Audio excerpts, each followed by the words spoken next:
Children, Standard 7, already 3 chapters you have studied. Starting of Delhi Sultanate was from 1206, how it was started. In 12th century, there was a trend that kings used to purchase slaves and brought them up like their kids. So many facilities and opportunities were given to them to raise themselves for higher grades. Higher grades means not only the kids like their kings, but good grades in post, just as Governor General, etc. So what happened with Muhammad Ghori? He also purchased some slaves and brought them very nicely. Some of his favorite slaves were Kutubuddin Aibak, Bakhtiyar Khilji, Yaldoz, Kubacha. You have read about Mahmud of Ghazni. He invaded India just to plunder it. But Mahmud Ghori invaded India to rule and conquered so many places. But what happened? Whatever we wish that cannot be fulfilled, he did not have any son.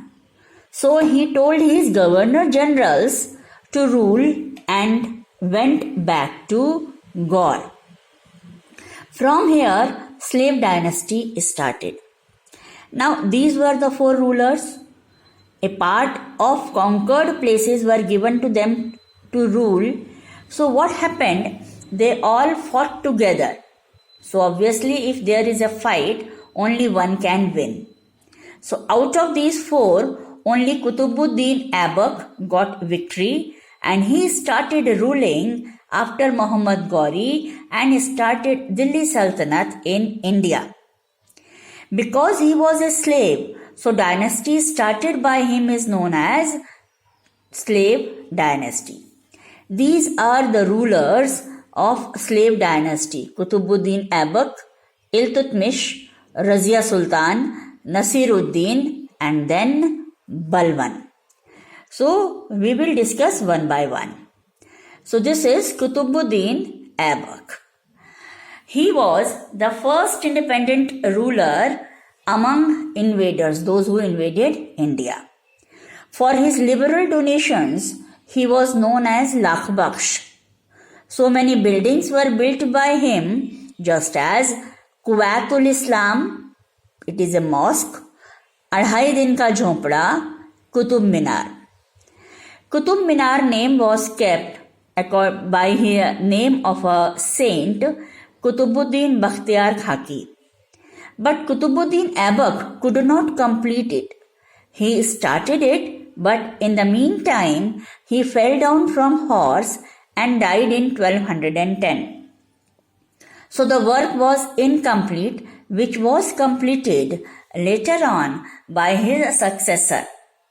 So when he died in 1210, there also some confusions were there.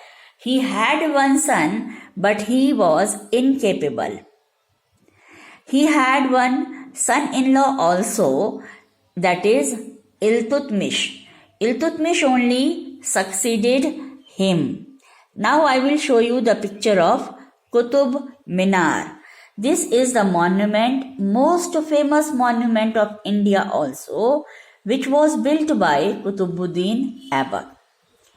Now children, rest of the part we will discuss later. Thank you.